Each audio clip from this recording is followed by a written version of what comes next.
Saya akan mengkagumi Gus Dur dari segi fikih. Ketika Gus Dur dilengsarkan dari presiden, yang paling saya kenang dan para ulama seluruh Indonesia, mungkin seluruh dunia mengenang adalah keberhasilan Gus Dur mengelola konflik itu tidak pertumpahan darah. Itu satu prestasi yang insya Allah jadi amal beliau, semoga mendapat ridhonya Allah Subhanahu wa Ta'ala. Karena yang paling dihindari oleh Islam sebisa mungkin adalah jangan ada darah menetes, apalagi hanya demi kekuasaan.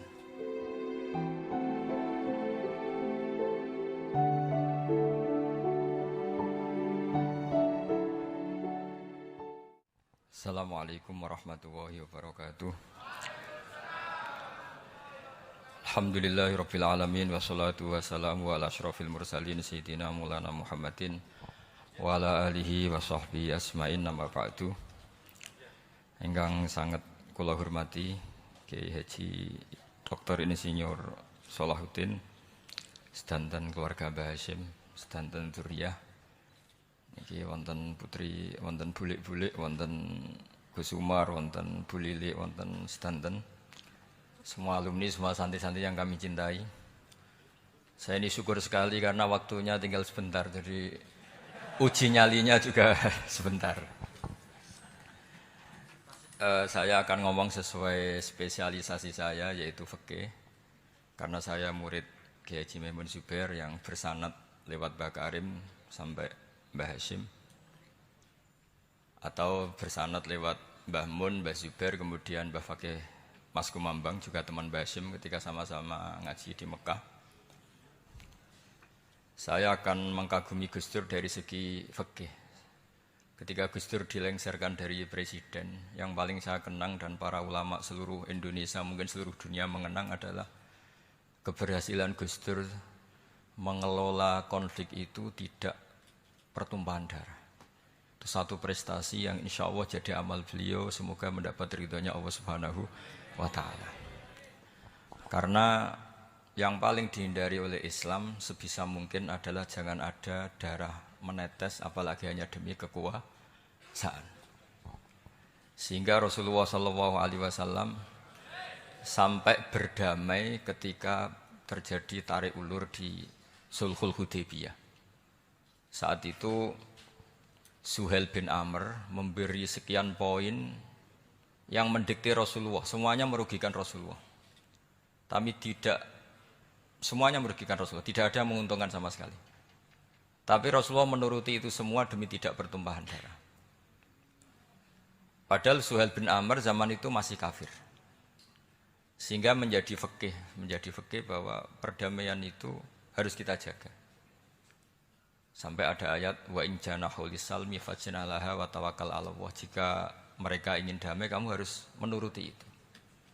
Sehingga damai itu pula yang zaman era Gus Wahid, ketika beliau menginginkan negara berdasar Islam, itu banyak di buku, termasuk beliau panitia 9 persiapan kemerdekaan, Pebuki, juga tadi Gus Salahuddin cerita. Beliau akhirnya kompromi juga dengan negara yang berbentuk Pancasila. Kemudian itu disosialisasikan era Muktamar Situbondo, yaitu Kiai Haji Ahmad Siddiq, didukung oleh Gus Dur karena zaman itu beliau kalah sepuh sama Kiai Haji Ahmad Siddiq.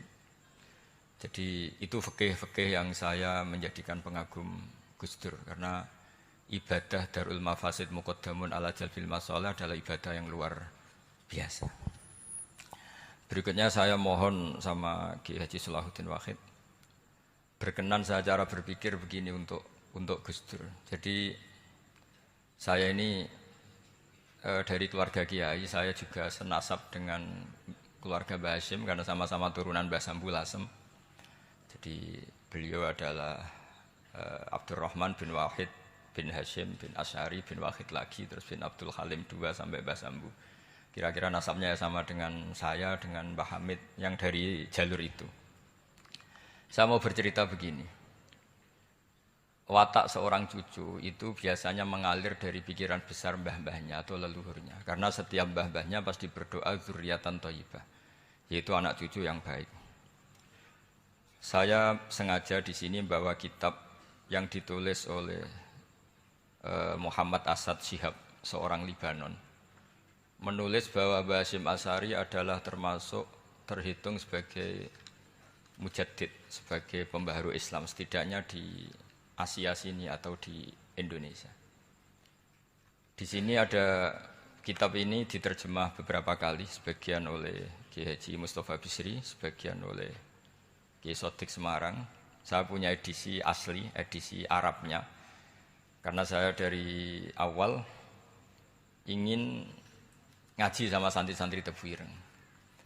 Karena buyut-buyut saya itu termasuk gurunya Mbah Soleh Darat. Jadi buyut saya yang di Kudus, Pondok Damaran itu dulu Mbah Soleh Darat pernah ngaji di situ. Dan Mbah Hasyim kecil pernah ngaji sama Mbah Soleh Darat. Dan tentu biasa itu dalam ilmu sanad. Guru-guru saya indukannya di Mbah Hasyim juga pernah ngaji beberapa ulama di Pantura. Dan saya pastikan di antara perilaku atau manhaj Mbah Hasyim adalah, ini saya baca, guru-guru beliau kemudian ada perilaku yang persis ditiru Gus Dur. Jadi itu bukan sekedar bukan sekedar mitos atau kebetulan, beliau punya pilihan-pilihan yang dipilih sampai akhir hayatnya. Di sini ada cerita proses Mbah Hasyim ngaji, kemudian pernah ada seorang Jerman mau belajar Islam sama Mbah Hasyim, kemudian ditemui beliau dengan sangat hangat. Ketika sudah mengenal Islam secara detail, ya saya ulang lagi, ketika sudah mengenal Islam secara detail, beliau ngendikan, kamu jangan tergesa-gesa, kata beliau. Kamu harus menerima Islam ini secara al-bayyinah, secara argumentatif, secara logika yang benar, jangan karena terpaksa. Itu pula yang akhirnya Mbah Hasyim mendorong khurriyatul fikri. Orang itu harus merdeka dalam berpikir. Itu pula yang mengilhami Rasulullah SAW ketika Sulhul Hudaybiyah. Orang kafir yang masuk Islam harus dikembalikan ke habitat kafir, karena itu habitat asli. Karena rata-rata dulu suku Mekah zaman itu kafir semua. Tapi yang orang Islam masuk kafir harus dibiarkan karena dianggap kembali ke habitat. Tentu semua perjanjian itu merugikan Rasulullah SAW. Tapi yang unik, Rasulullah itu menerima itu semua. Kata Rasulullah, sudah perjanjian itu kita terima saja. Akhirnya perjanjian itu diterima. Kemudian tapi Nabi hanya minta satu hal. Orang kafir Quraisy tidak boleh melarang orang diskusi Islam. Akhirnya mereka diskusi tentang Tuhan, tentang agama, tentang macam-macam. Sehingga mereka akhirnya membandingkan, namanya punya Tuhan batu sama Tuhan yang disebut Muhammad. Tentu mereka masih jangkar pakai nama Muhammad. Mereka diskusi. Kalau kita punya Tuhan berhala, efeknya begini-begini. Kalau Tuhan kita banyak, efeknya gini-gini. Diskusi. Yatafawaduna fil hadis. Mereka diskusi secara terbuka. Terus fama ahadun ya'qilu syai'an illa dakhala fihi. Kemudian seseorang yang berpikir secara benar, yang mengenali Islam, pasti akan masuk Islam. Sehingga karena mereka diskusi bebas tanpa tekanan, akhirnya mereka memilih Islam. Dan setelah mereka Islam, mereka akhirnya ikrar Islam sama ikrar ya cara sekarang ikrar, kemudian menjadi Muslim. Dan otomatis perjanjian itu dibatalkan. Makanya kata Imam Zuhri, guru Imam Malik, maka nafathun a'zuma fil Islam min sulhul Hudaybiyah. Enggak ada kemenangan Islam sehebat kemenangan dalam Hudaybiyah, yaitu orang berbebas berpikir. Kemudian kebebasan berpikir ini pasti mengarah ke mengaku yang benar, menanggalkan yang salah. Tentu orang dulu mendewa-dewakan Lata Uzza, pokoknya menuhankan makhluk, menjadi sadar bahwa itu aneh. Kenapa kita harus menyembah batu yang dipahat? Kenapa kita harus menyembah makhluk dan sebagainya? Dan akhirnya mereka Islam. Tapi dulu kalau suasana perang itu keinginan orang hanya ingin menang kalah. Jadi yang kafir itu hanya ingin menang. Pokoknya jangan sampai kalah. Enggak pernah berpikir Islam itu apa. Di mana-mana perang itu ya pikirannya menang kalah. Tapi setelah enggak ada perang, meskipun segala perjanjiannya merugikan Islam, orang akan berpikir secara objektif. Makanya fama ahadun ya'qilu syai'an illa dakhala fihi. Tidak ada seseorang yang berpikir tentang Islam kecuali akhirnya masuk Islam. Sehingga itu disebut maka nafathun a'zama fil Islam min sulhul Hudaybiyah. Enggak ada futuhat yang sebesar sulhul apa? Hudaybiyah. Ya, kitab ini namanya Wadi'u Labinat Istiqlalil Indonesia. Mungkin santri Tebuireng mungkin lebih tahu ya, karena harusnya lebih tahu. Jadi kalau tahunya baru sekarang ya rontok innalillahi wa inna ilaihi rajiun. Jadi saya tidak perlu bangga lebih tahu karena memang seharusnya Anda lebih tahu.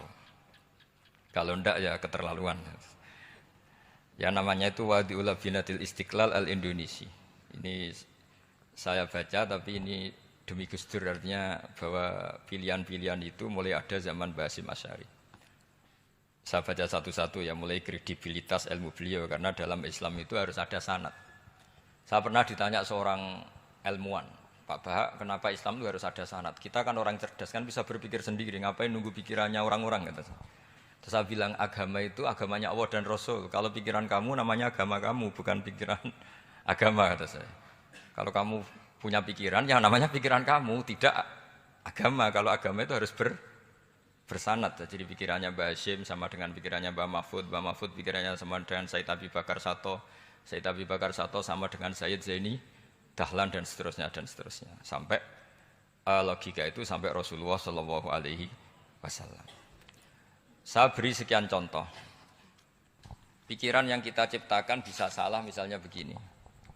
Dulu misalnya Nabi pernah bersabda, al-qatil wal maqtul finnar, pembunuh yang dibunuh sama-sama neraka. Jadi idal taqal muslimani bisayfihima fal qatil wal maqtul finnar. Jika dua orang muslim bertemu sama-sama bawa pedang, maka yang bunuh maupun yang dibunuh itu sama-sama masuk neraka.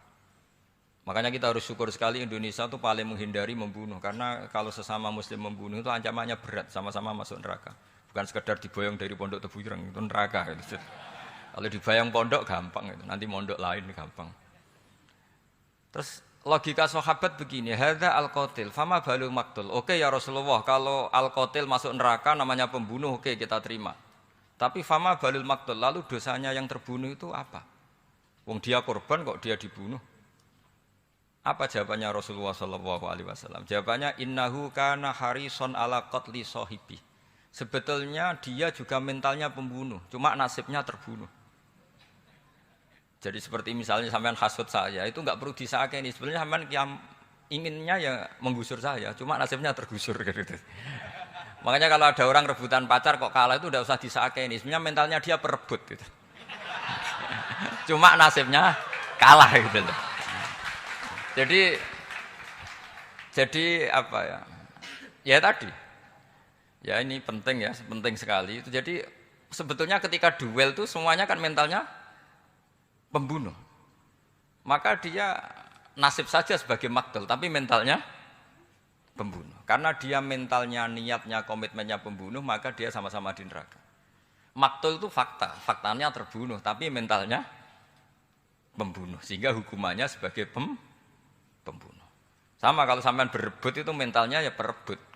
Cuma nasibnya kalah atau terebut. Itu soal nasib.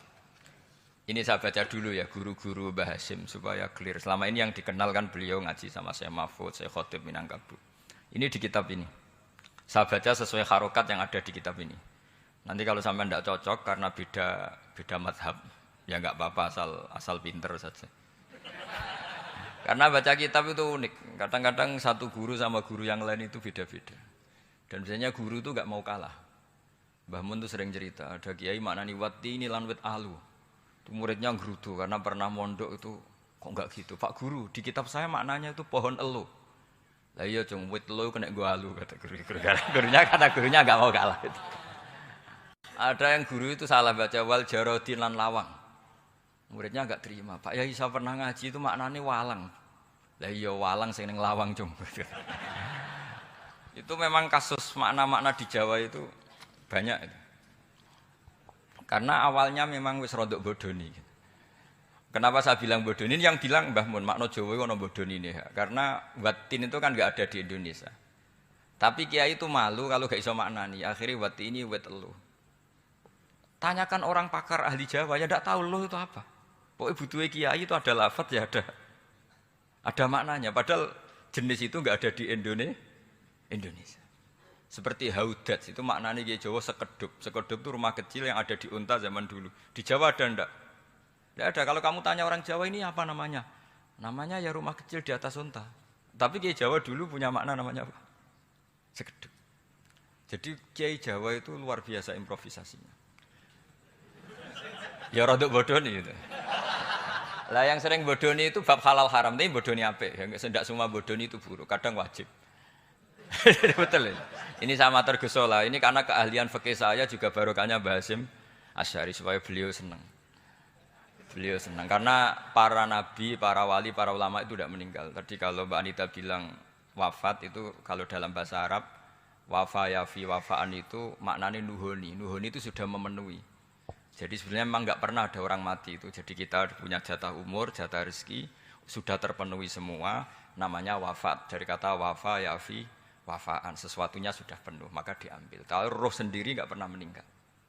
Ya roh sendiri. Kalau Mbak Anita bilang kita memperingati kehidupan Gus Dur ya memang hidup karena tadi nggak ada siapapun bilang orang itu mati. Orang mati itu adalah jasad, rohnya diambil dari jasad. Roh sendiri ini nggak pernah berstatus mati karena makanya orang Jawa semua sepakat wong mati ku piye sing nyawane dijabut jasadnya mati nyawanya diambil kemudian nyawa ini yang mengalami dapat nikmat maupun dapat azab sehingga keyakinan ahli sunnah wal jamaah ini perlu didoakan karena menghadapi Allah butuh topangan doa dan doa itu nggak pernah salah karena otoritas doa itu milik Allah Subhanahu wa ta'ala. Tidak bisa kamu nyemprit Allah. Allah ini sudah akhirat loh. Amal nggak ada gunanya loh. Tidak bisa. Allah tetap zat yang bisa mengabulkan doa siapa saja. Sehingga ahli sunnah berpendapat doa itu yanfa'ul mayyit. Doa itu manfaat untuk mayyit. Sehingga Mbah Hasyim Asy'ari ngarang secara spesifik risalah an ahli sunnah wal jamaah. Di antara yang paling pokok adalah ad-doa yanfa'ul mayyit. Bahwa doa itu manfaat pada mayyit. Ini saya hitung ya guru-gurunya Mbah Hasyim. Darus Salhat Muhammad Hasyim Asy'ari ini karangannya Asad Syihab, orang Libanon. Buku ini selesai tahun 72. Beliau lama sekali ikut ngaji di sini sama Mbah Hasyim. Tapi sebagai peneliti, beliau ke sini sudah alim. Ndak terus masih menghafalkan alif bata itu ndak, itu masih sudah alim. Darus Salhat Muhammad Hasyim Asy'ari fil Haramil Makki Syarif fi Makkah Al-Mukarramah alaihi ulama. Seterusnya beliau hitung ya. Amsalus Syekh Ahmad Amin Al-Attar. Wasayyid Sultan bin Hasyim, Wasayyid Ahmad Zawawi. Ya dihitung ya sudah berapa itu. Tapi beliau ke sana sudah alim loh. Jangan sampean kira kalau sampean ke sana itu jadi TKI repot nanti itu. Itu kata Mbah Mun kalau ada orang mau mondok Mekah. Apa mondok Mekah wis alim dereng. Kersane pinter bahasa Arab, Bah. Bakul es nang Arab pinter bahasa Arab kata Mbah. Jadi kalau beliau kalau sama orang belum alim mondok di Mekah itu agak duka beliau. Ya, Syekh Ahmad Amin Al-Attar, Wasayyid Sultan bin Hasyim, Wasayyid Ahmad Zawawi, Wasayyid Ibrahim Arab, Wasayyid Ahmad bin Hasan Al-Attar, Wasayyid Said Al-Yamani. Ini yang gurunya Mbah Zubair juga, guru-gurunya keluarga sarang. Wasayyid Husain Al-Habsyi. Ini mbah-mbahnya keluarga Habib Anis Solo. Jadi ya pokoknya keluarga besar Solo karena kita tahu Habib Anis itu bin Alwi bin Ali yang punya simtud Duror bin Muhammad bin Husain. Alladzi tawalla mansibal iftah hatta wafatul maniyah wa Sayyid Bakar Sato. Ini yang ngarang Anatu Thalibin. Wa Syekh Rahmatullah wa Sayyid Alawi bin Ahmad As-Segaf. Ini yang ngarang Tarsihul Mustafidin. Kita tahu sarah i'anah paling terkenal adalah dua I'anatu Thalibin dan Tarsihul Mustafidin. Itu dikarang oleh Alawi bin Ahmad As-Segaf.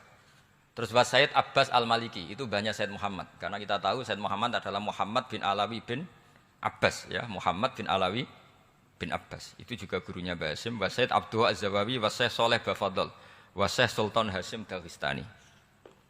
Jadi selain guru-guru di Indonesia termasuk Mbah Mahfud Termas, Syekh Khotib Al-Minangkabau, beliau punya guru-guru itu yang saya sebut.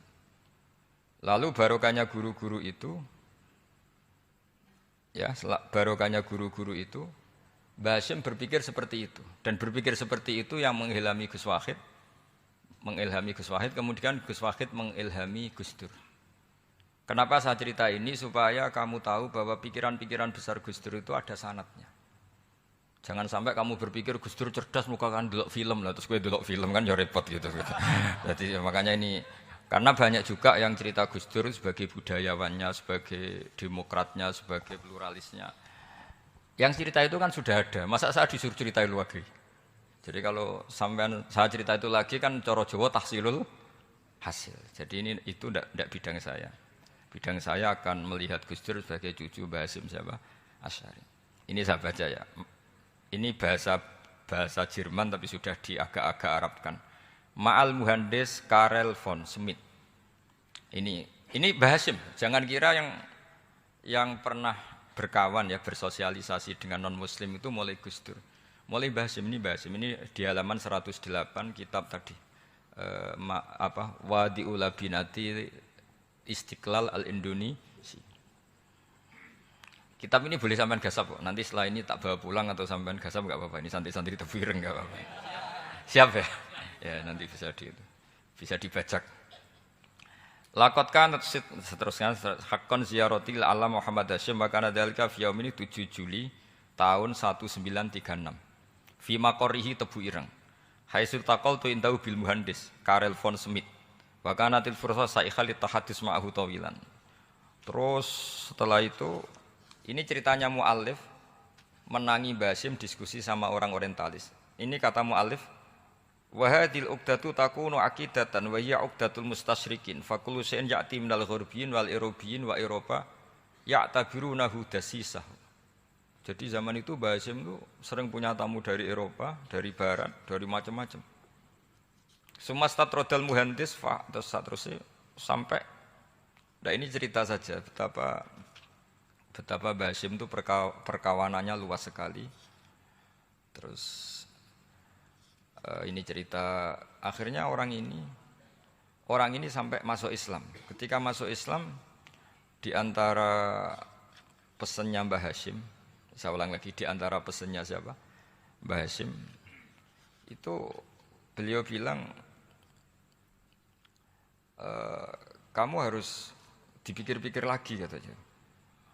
Itu kan satu kearifan Mbah Hasyim ini saya baca karena saya takut ditegur ini, saya juga nunggu surat kok tidak datang-datang ini kok. Supaya cepat selesai. Ini bebas. Kalau ada surat malah kebenaran ini karena sudah mulai nyari-nyari. Ya jadi saya mohon nanti kitab ini bisa dikaji di sini. Nanti saya tinggal di sini ada cerita-cerita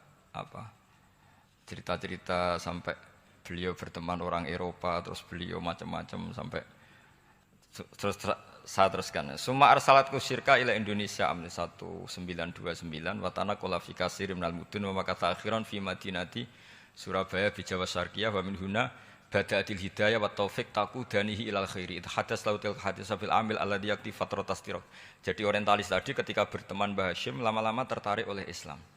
Ketika mulai tertarik dengan Islam, wa sya'ara bil istiqra aruhi wal amni tam wa kaifa ya'budu rabbahu ibadatan hakikiyah. Terus mulai tertarik dengan Islam, terus konsultasi sama Mbah Hasyim. Jadi tertariknya barokahnya Mbah Hasyim. Orang ini kemudian wabakiyal muhandis itu insinyur Karel von Schmidt fi Indonesia hatnan dalatil harbul alamiyah sehingga perang dunia kedua selesai wa indama qawamal Indonesiun didal hukmil al-Hollandi fi harbil istiqlal am wa kana al-muhandis fi sufil Indonesian dafa'u islamuhu li syarika saterusi. Terus ini saya cerita jadi Mbah Hasyim pernah mengislamkan orang Belanda, orang Jerman. Orang apa? Orang Jerman, terus orang ini hidup di Hamburg. Sampai akhirnya beliau dakwah Islam di sana. Jadi ini penting ya supaya sampean tahu bahwa Tebu Ireng mulai dulu adalah komunitas internasional. Ya, Tebu Ireng mulai dulu adalah komunitas internasional. Jadi terus ketika ngadepi Indonesia yang dijajah, ini Mbah Hasyim bersama kawan-kawannya sepakat iktikaf di Multazam. Ini saya baca ya. Wa akhiran istama'a ma'a nukhbatin min haula'i talaba min zalama alaihi al-had Muhammad Hashim ala ayata ahadu wa yaqumu bi amalin fi lailatin lailan min laili syahri Ramadan. Al-mu'azzam istama'a haula'i talaba waladina yantamuna ila iddati qawamiyatin. Qawamiyah itu kalau bahasa sekarang perlawanan min Afrika wa buldani janubi Asia, Asia Tenggara wa Asia Wusta, Asia Tengah wal buldan al-Arabiyah wa kana al-had Muhammad Hashim Asy'ari ahadahum. Wa waqafu jami'an amamal multazam bil Ka'batil musyarrafah. Wa ahadu wa aqsamul yamin ala yakum bil jihad fi sabilillah li ilahi kalimatil Islam wa tauhidil muslimin bin nasri ilmi wa tau'iyah wa tafaqquh fiddin talaban lil mardatillahi ta'ala la yarjuna min wara'i dzalika malan wala mansiban li anfusihim. Jadi sebelum beliau pulang ke Indonesia itu komunitas Asia Tengah, Asia Dekat, Asia Jauh semuanya dijajah karena Mesir dijajah Prancis, yang Burma dijajah ini, yang Indonesia dijajah ini, semuanya berdoa di Multazam. Intinya Mbah Hasyim itu patriotik betul. Tapi ya religius betul. Beliau berdoa di Multazam, beliau menyanggupi siap jihad melawan penjajah. Tapi saat itu juga berikrar kalau semua itu tidak untuk nyari pangkat. Makanya saya yakin Gus Dur adalah orang saat jabat presiden karena supaya Indonesia tidak chaos. Buktinya apa? Ketika beliau dilengserkan ya santai saja. Wong ngajine wa mal hayatud dunya illa mataul ghurur. Jadi ya santai saja itu. Tidak jadi masalah. Terus kitab ini menerangkan, ini saya baca ya. Li khidmati dual alladzina laha musta'maratun. Musta'marat itu dijajah mislu Holanda wa Inggris wa Rusia wa Pernisa wa fi hadzal amri bidzat ara ana alal muslimin wal mas'ulin khususan.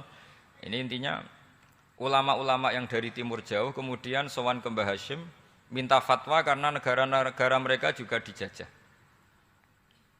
Jadi dulu orang dari Jerman, dari mana-mana belajar Islam juga sama Mbah Hasyim. Yang negara-negara Asia Timur, Asia Dekat itu juga kalau konsultasi kemerdekaan juga sama siapa? Mbah Hasyim. Jadi uniknya kitab ini ditulis oleh orang Libanon. Jadi orang Libanon itu saking penasarannya sama Mbah Hasyim Asy'ari itu datang ke sini.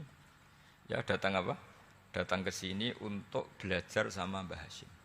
Dan di antara belajar itu kemudian sampai sini ternyata tamu-tamunya Mbah Hasyim dari berbagai negara.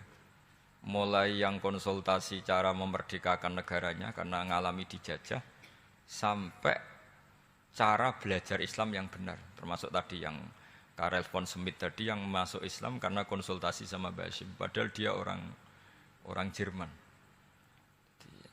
Terus di antara kelebihannya Mbah Hasyim ini juga ditiru Gus Dur, wal haju Muhammad Hasyim la yajidu kharajan ayuna kisau sami' wal mukhatab bal yurahibu bidzalik. Mbah Hasyim orang yang enggak tersinggung ketika pendapatnya ditentang atau digugat oleh lawan bicaranya. Beliau santai, tidak terus ya tidak berontak, ya santai aja. Enggak terus angger dibantah, membantah kiai kualat, enggak, itu enggak ada sanadnya.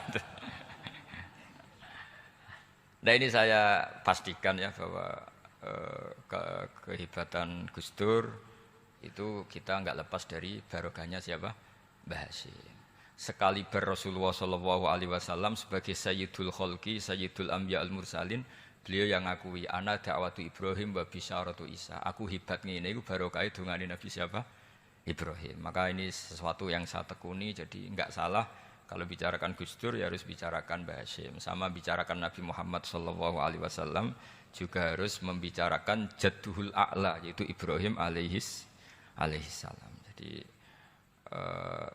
ini kitab bisa dipakai atau digasap ya enggak apa-apa. Artinya gini, gasap itu kalau saya ada ridho jadinya gasap, kalau ridho ya jadinya boleh. Dan menjadi gasap kalau enggak dipelajari. Ya, jadi kalau mau enggak terus tinggo jimat itu kita Gus Bah sakti, wah ya repot makanya ini. Nah kalau dipakai itu gasap. Tapi kalau nanti didiskusikan sama teman-teman, kemudian menjadi baik, menjadi luar biasa, saya ikut ngamal. Terus saya ulang lagi, saya teruskan. Ittisolatuhu. Ittisolatu itu komoditas beliau. Lahu ittisolatun wasi'atun wa mukatabatun ma'a katsirin min zu'ama'il alam al-islami fi dzalikal ahdi. Fianhum Asy Abdul Aziz As-Sa'alibi wa Sayyid Diyauddin wa Syairozi Adwul Injil al terus. Beliau punya perkawanan besar di komunitas internasional, termasuk Syekh Muhammad Abdul Karim Al-Khattabi wa Sayyid Alawi bin Thohir Al-Haddad, Mufti Sultanati Johor. Ya, beliau berkawan dekat sama muftinya kerajaan Johor, wa Muhammad Ali wa Syaukat Ali bil Hindi, wa Muhammad Ali Jana Muhammad Iqbal. Muhammad Iqbal yang terkenal di India itu, wa Sayyid Hibaduddin Asy-Syahrustani, wa Wazirul Ma'arif Al-Iraqiyah. Beliau berteman sama PM Irak. Jadi kalau Gus Dur dari Mesir belajar di Irak, ternyata dulu mbahnya teman akrabnya Perdana Menteri apa? Irak. Terus banyak waro isu Majelis Tamyiz wa Sayyid Al-Alama Muhammad bin Aqil wa Sayyid Muhammad Jadul Maula wa Sayyid Muhammad Surur saat terusnya itu. Jadi apa? Ini nanti saya tinggal termasuk catatan-catatan ini saya mohon ridho dari Gus Solah dari supaya santri-santri sini belajar Bahasim lebih serius supaya gampang. Kenapa saya katakan harus seperti ini? Dulu Nabi Ibrahim itu di antara anak cucunya, itu secara lahir ada yang tidak soleh. Karena anak cucu itu punya otoritas, sehingga anak cucu ini yang menstatuskan Nabi Ibrahim. Sampai Allah sendiri yang meluruskan pengklaiman itu, yaitu ada ayat maka anak Ibrahimu Yahudiyah wala Nasranian. Karena ada orang yang bernama Yahuda bin Yakub bin Ishak bin Ibrahim. Karena Yahuda punya pola tertentu dalam beragama, terus seakan-akan mbah-mbahnya paling ya begitu. Akhirnya Ibrahim pernah disetatuskan sebagai Yahudi. Sampai Allah sendiri yang ngendikan maka anak Ibrahimu Yahudiyah wala Nasrani.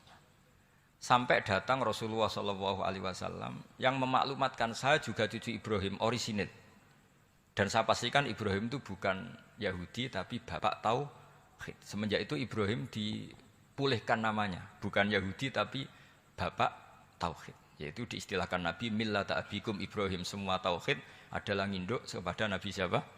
Ibrahim.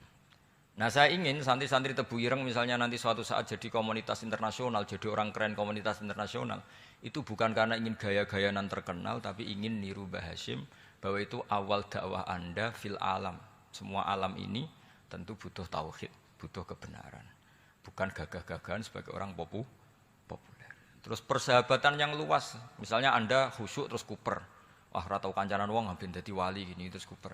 Mungkin Anda tidak akan jadi wali karena sanadnya Mbah Hasyim itu perkenalannya luas. Sementara kamu milih kuper, gak pernah berteman orang, tapi sanadnya sampai Mbah Hasyim itu membingungkan sanad itu. Wong Mbah Hasyim tidak gitu kok kamu nyanatkan begitu. Jadi kalau santri Tebu Ireng mulai sampai neng kamar, terus ngobong dupo, terus menterkenalkan diri jadi wali. Gitu. Nanti tonggo kamu ngira itu produk Mbah Hasyim karena kamu santrinya. Kan dianggap cerminan gurunya sampai Mbah Hasyim. Nah kalau ada yang teman-teman gitu harus dimaklumatkan itu sanad mungkotek.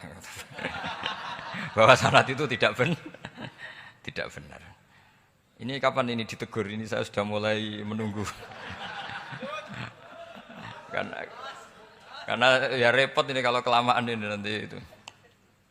Terus ini khazanahnya Mbah Hasyim. Khazanah itu ya perpustakaan kalau sekarang. Maktabatuhu. Tu'addu maktabatul khat Muhammad Hasyim Asy'ari min aghnal maktabat likhtiwaiha ala anfasil kutub. Jadi ini kadang harokatnya ya beda dengan bacaan saya. Sama nanut bacaan saya saja. Di sini ditulis anfusil kutub. Selalu saya baca anfasil kutub karena maknanya kitab terbaik. Kalau kitab terbaik bacanya bukan anfus tapi apa? Anfas. Ya nanti kamu debat sendirilah sama teman-teman ini bacanya apa. Karena ini kadang harokatan. Kalau kadang harokatan repot, ape bantah itu kadang sungkan mbek sing aran, orang bantah kadang beda. Lah supaya selamat, iki ora saleh mualif, khotote sing goblok biasanya gitu korban. Biasanya gitu kalau untuk menyelamatkan kiai itu, wah ini yang ngetik yang salah. Padahal kadang kiai ini barang ya rodok salah tapi ya sembol. Daripada suudzon sama kiai kan mendingan sama pengurus. Ya gitu ya sepakat ya. Jadi ya sudah terus. Ya saya baca. Tu'addu maktabatul khat Muhammad Hasyim Asy'ari min aghnal maktabat likhtiwaiha ala anfasil kutub al-ilmiyah al-islamiyah. Jadi kalau tadi yang diceritakan para kawan-kawan Gus Dur suka baca. Itu Mbah Hasyim itu kitabnya banyak sekali dan semuanya kitab terbaik. Min matbu'atin baik yang dicetak wa makhtutatin baik yang masih tulisan tangan. Athariyatin qadimah baik kitab-kitab yang sudah hampir punah karena saking lamanya. Wa tadummu hadil maktabah jullal kutub al-mu'allafah wal lughat al-arabiyyah wal indonesia wal jawiyah wal malaysia Wa ba'dal lughat al-ajnabiyyah al-ukhra. Jadi zaman Mbah Hasyim itu perpustakaannya sudah ada bahasa Indonesia, bahasa Jawa, bahasa Malaysia, bahasa Inggris. Ada orang kultus sama kiai itu tanya sama Gus Dur, Gus kiai yang salah kan ya banyak. Ya kiai macam-macam tomus, sing pacaran ya akeh, sing rodok keliru ya akeh, doyan duit macam-macam ya akeh. Padahal kiai itu orang baik, orang suci. Kenapa mereka bisa dosa juga? Jadi Gus Dur jawab, mereka itu boleh dosa karena tahu caranya tobat. Kalau kamu nggak boleh karena nggak tahu caranya tobat. Sing takut kaget. Loh kok gitu Gus? Lah yang bisa melanggar hukum itu yang ahli hukum. Jadi kamu jangan niru dosanya kiai, dia sudah siap-siap penangkalnya. Kalau tak eleng-eleng zamannya pondok, kalau sering dikonco nakal. Senangane cangkruan perapatan lho wong wedok ayu. Ala Gus diwudoni ilang. Dadi wis siap. Dene nganti saiki wis tuwek, yo cek fasik kae. Alasane wis go setipe. Ala Gus diwudoni apa? Ilang. Jadi dekne ngerti nek dosa delok ku ringan. Dekne ngerti. Wah repot tuh akhirnya malah. Dulu saya ngira Gus Dur itu guyon, ternyata kayak gitu ya banyak juga sih. Mungkin yang di sini banyak kan maksiat alang kok. Mesti alasannya kok tak istighfari, hilang, tak sedekah, hilang.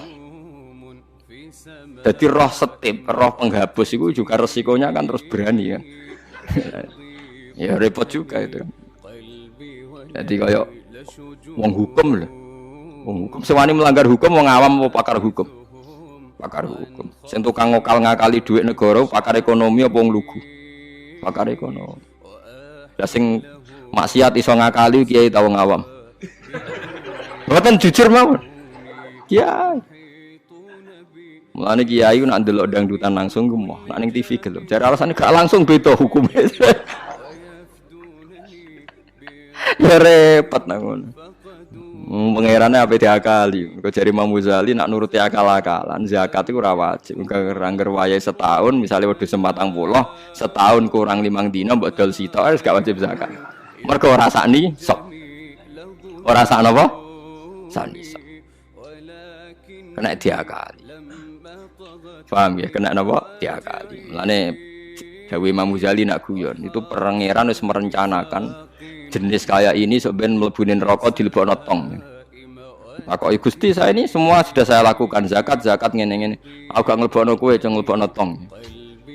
Tapi teng jero ana kula, tapi kok aku nglebokno tong. Jadi sing jenis tukang khilaf hukum iki sebenarnya dilebokno napa?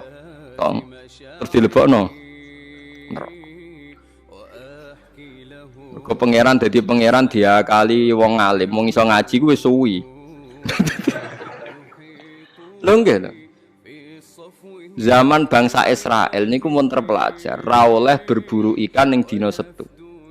Nak Setu iwak wake, nak ora Setu sih. Wong Israel pinter, nak Setu gawe parit, gawe jaring. Lah iwak terjebak tapi dijupuke Ahad. Nak takoki Mbak Nabine, lho saya enggak berburu hari Setu. Wong saya ndak nyari, ndak ngambil. Ngambilnya hari Ahad. Yang dilarang kan ngambil ikan hari Sabtu. Nabine lah ya bingung, ora salah. Mulane ana wong fikih iku mesti fasike, nek ora tasawuf iku fasik. Mulane dadi pepatah wong kefikihan gak tasawuf iku tafassak kok mesti dadi napa? Fasik. Ora fasik piye sampean tak warai. Kula niku kan nate pakar fikih. Kula nate ro istakrib, ro ismu, nate alim kula fikih, ra di pensiun cuma kula sakniki mboten cara ngendikan fikih kula. Mun kliwat maksudnya. Wong delok wong wedok, wong liya sing ora bojo, ora mahram itu kan haram. Lha ngono tenggene takrib nang kitab-kitab illa lisapati asa kecuali demi 7 hal. Satu itu diantaranya gampang banget li syahada. Mergo dekne seksi. Seksi kejadian misalnya wong wedok iku diambung wong tak dijawil. Dekne seksine pengadilan, boleh melihat itu. Ya bener sing dijawil cak iki. Nomor 2 karena pengobatan. Jika enggak ada dokter sama-sama perempuan. Lah sing fatal itu nomor 3, krana muamalah transaksi. Lah akhirnya kangkang sing santri nakal-nakal itu golek kopi sing jaga ayu. Halal niki mergo ana transaksi. Takokno lho nggih takon sali fikih. Termasuk delok oleh kan krana transaksi. Berarti ke tuku rokok bakul ayu oleh to ora? Enggak jawab mawon. Oleh kan. Misalnya ke numpak pesawat pramugarine ayu oleh. Tuku tiket sing jaga ayu oleh. Tapi masalah tuku tiket 5 menit. Saiki wong ngopi masalah. Ngopi ku 2 jam. Mulane lha pangeran iku pirsa, kepentingane ngopi apa delok. Sampeyan pangeran takokane kan.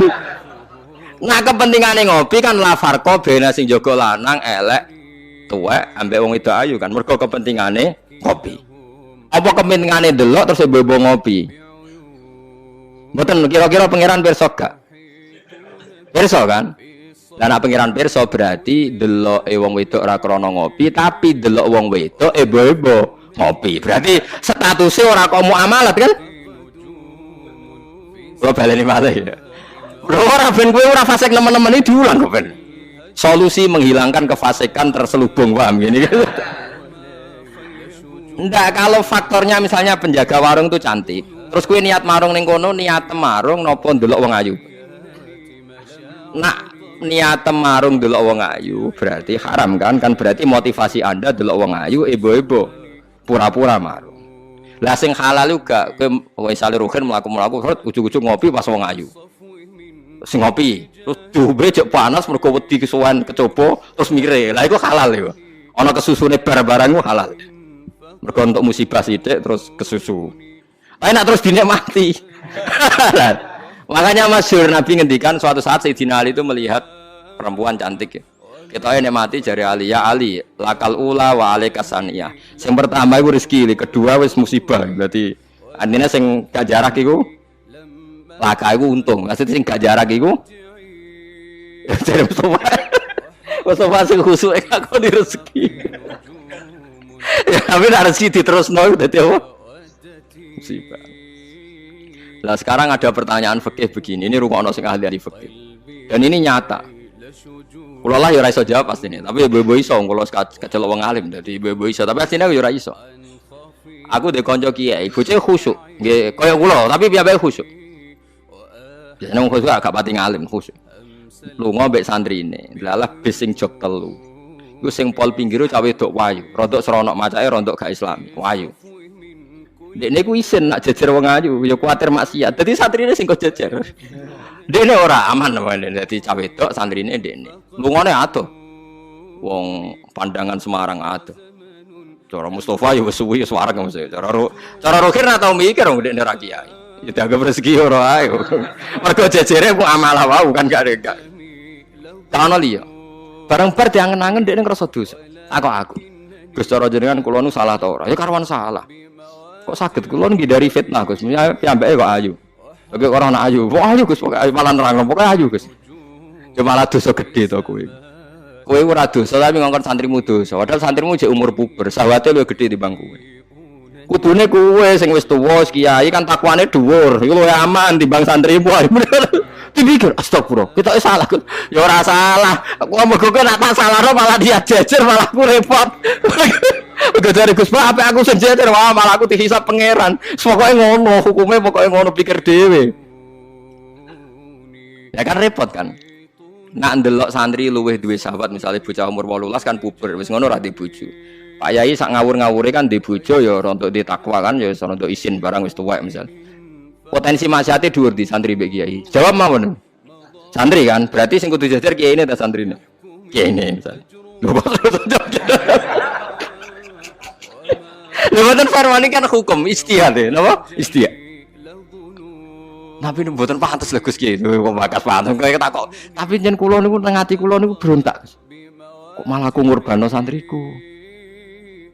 Terus kula eling zaman ning pondok, angger santri sing khusyuk iku golek bojo ra iso. Mergo delok wong wedok haram ora tau delok. Tapi lucune di sisi kefasikan sing lucu. Mbek kancane sing rada nakal, cek delok-delokno cah ayu nek ana sing cocok entokno aku lho. Wong dekne dhewe ora wani delok kok ngomong liya.